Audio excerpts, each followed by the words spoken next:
Bonjour à tous et bienvenue pour ce nouveau podcast Café avec Spiritisme, avec les commentaires de Saulo Monteiro. L'étape que nous faisons aujourd'hui, lors de notre voyage dans le livre La Grande Énigme, s'appelle La Forêt. Notre guide touristique nous offre une plongée dans les sons et les dons de la nature, ce qui transporte l'être hors de lui-même, percevant à quel point il y a de la vie et de la vie infinie. Voyons ce qu'il dit. Ô âme humaine, redescendez sur la terre, recueillez-toi, tourne les pages d'un grand livre ouvert à tous les regards. Lis dans les couches de sol qui te foulent l'histoire de la lente formation des mondes, l'action des forces immenses préparant les globes à la vie des sociétés. Puis écoute. Écoute les harmonies de la nature, les bruits mystérieux des forêts, les échos des monts et des vallées. À mesure qu'on avance, la forêt nous enveloppe de ses effluves et de son mystère. Des senteurs fécondes montent du sol. Les plantes exhalent un subtil arôme. Un puissant magnétisme se dégage des arbres géants, nous pénètre et nous enivre. Là-bas, des rayons dorés tombent dans une éclaircie et font briller les troncs des bouleaux comme les colonnades d'un temple. Plus loin, Foutaillé s'y dresse, coupé en ligne droite par une allée qui allonge à perte de vue ses arceaux de verdure, semblables à des voûtes de cathédrales.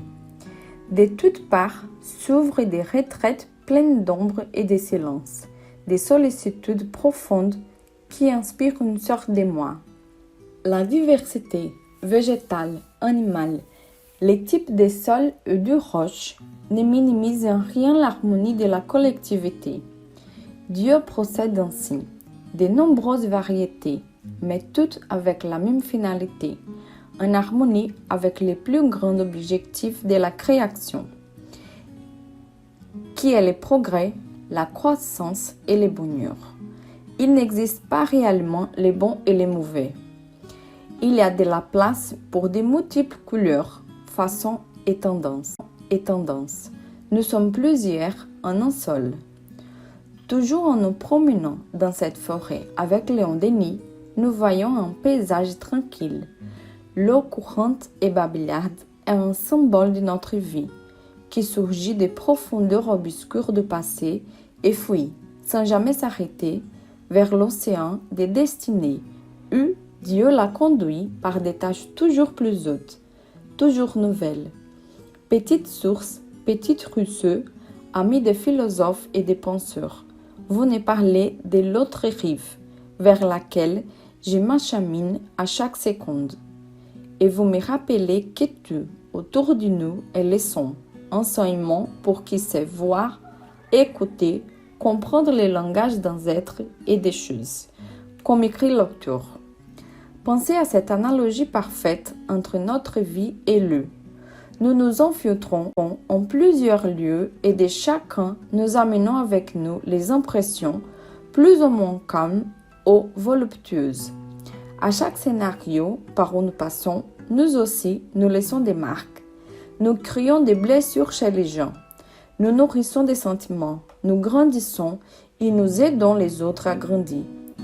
Et nous allons toujours dans la direction d'un même océan, où la compréhension de Dieu, des lois et des choses nous fait bien mieux comprendre les pourquoi du chemin parcouru.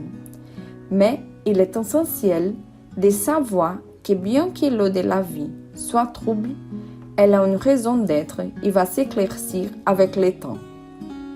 Léon Denis poursuit en nous montrant que la biodiversité incroyable a toujours quelque chose à enseigner à chacun.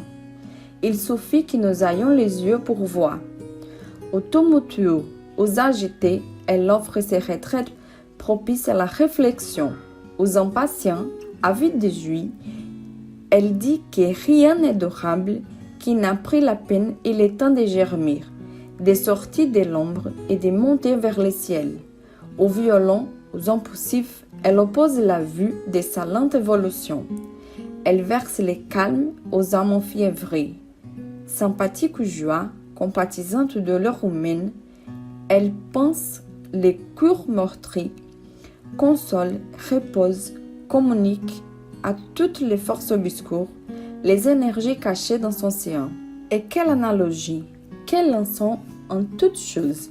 Les glands, sous son enveloppe modeste, contient non seulement tout un champ dans son épanouissement majestueux, mais toute une forêt.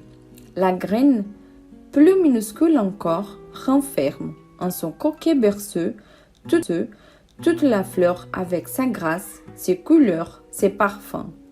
De même, l'âme humaine possède en germe tous les développements de ses facultés, de ses puissances à venir. Si nous n'avions sous les yeux le spectacle des métamorphoses végétales, nous nous refuserions à y croire. Les phases de l'évolution des hommes en leur course infinie nous échappent et nous ne pouvons comprendre actuellement toute la splendeur de leur devenir. Alors, ne vous y trompez pas, vous n'êtes pas une graine dans une grotte sans lumière. Vous êtes un arbre et vous avez le potentiel pour grandir, être foulu et produire de nombreux fruits. Si aujourd'hui nous sommes encore des graines, ce n'est pas pour cela que nous cessons d'être potentiellement des grandes forêts. Nous sommes dans une période difficile de la vie, il est vrai. Nous vivons un hiver pluvieux et difficile, avec de nombreuses tempêtes et des pertes. Mais ne nous laissons pas tromper par les choses, les idées et les personnes qui passent. Si nous faisons notre part des luttes, des pensées et des sentiments, collectivement, tout cela passera. Ainsi, la nature nous montre, en toute la beauté de la vie, les prix de l'effort patient et courageux et l'image de nos destinées sans fin. Elle nous dit que tout est à sa place dans l'univers, mais aussi que tout évolue, s'y transforme, âme et chose. La mort n'est qu'apparente. Au morne-hiver se cèdent les renouveaux printaniers, pleins de sève et de promesses. Je vous souhaite une très belle journée avec beaucoup de paix et jusqu'au prochain épisode de Café avec Spiritisme.